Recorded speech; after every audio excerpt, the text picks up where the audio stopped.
You're doing everything right, and yet it feels like nothing's happening. That's not failure. That's not stalling. That's the moment mastery begins. A lot of people never get here, not because they lack talent, but because they misread this feeling. But if you stay with me for the next few minutes, you'll see exactly why boredom is the last barrier before unconscious excellence, and how to turn this slow, silent grind into your greatest advantage. Because the most shocking part, the world's top performers actually crave this feeling, and by the end of this video, you might too.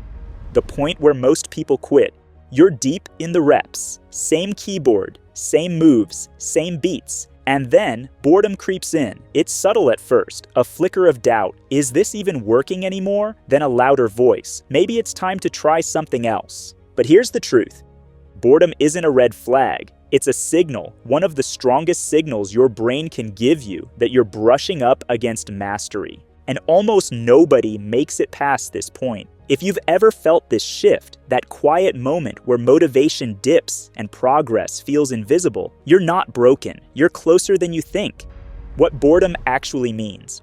Early in the learning curve, everything feels alive. Every attempt gives feedback. Every session delivers progress. But then it slows. Progress isn't dead. It's just gone underground. Here's what's actually happening. Novelty fades, but the nervous system is still encoding. Myelination, your brain's performance upgrade, is in full swing. Your conscious mind checks out, but the unconscious is still clocked in. This is the automation zone, and automation always feels dull until it doesn't. If you've ever walked away from practice thinking, "Did I even improve today?" This is why. You're not supposed to feel it. You're supposed to trust it.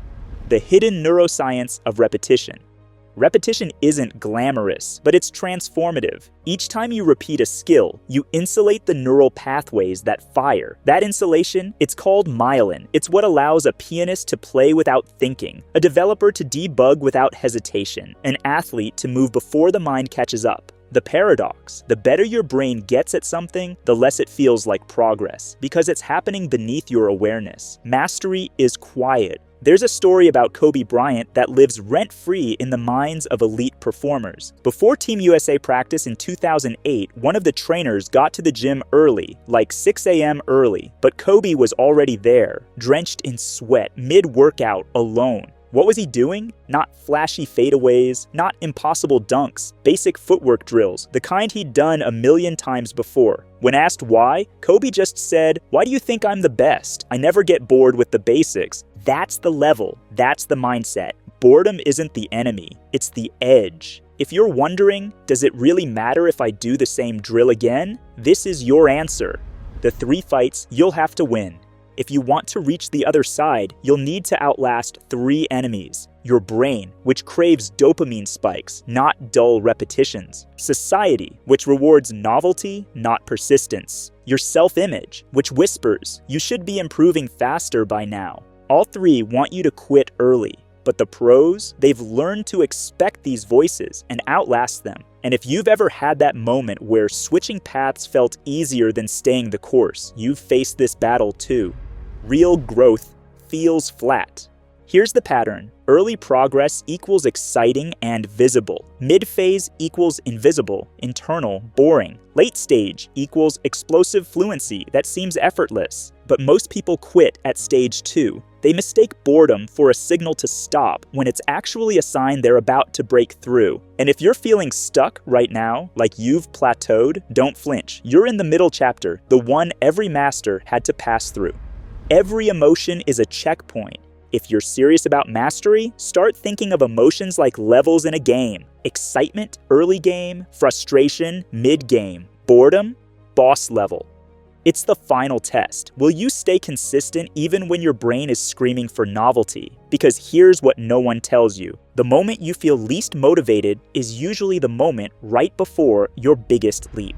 The myth that destroys talent. We've been sold the lie that boredom means something's wrong, that if it's not stimulating, it's not working. But the best performers in every domain, sport, code, music, business, see boredom differently. They see it as proof that they're refining, not just reacting, repeating, not just restarting, building depth, not chasing dopamine. If you've ever quit something right before you got good, this is why.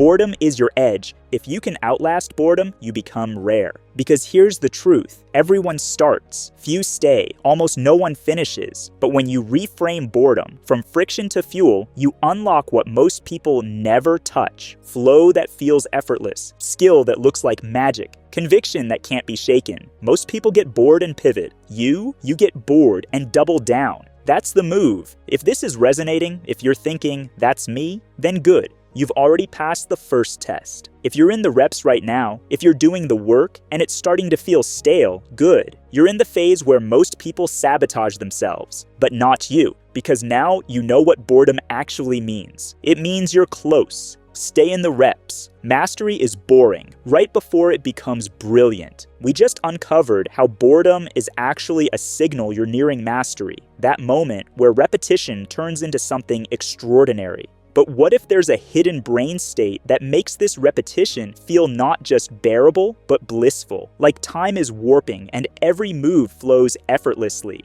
In this next video, you'll learn the neuroscience of flow state, the 3 mistakes that kill it, and a system to activate it on command, so you can finally make progress that feels as good as it looks.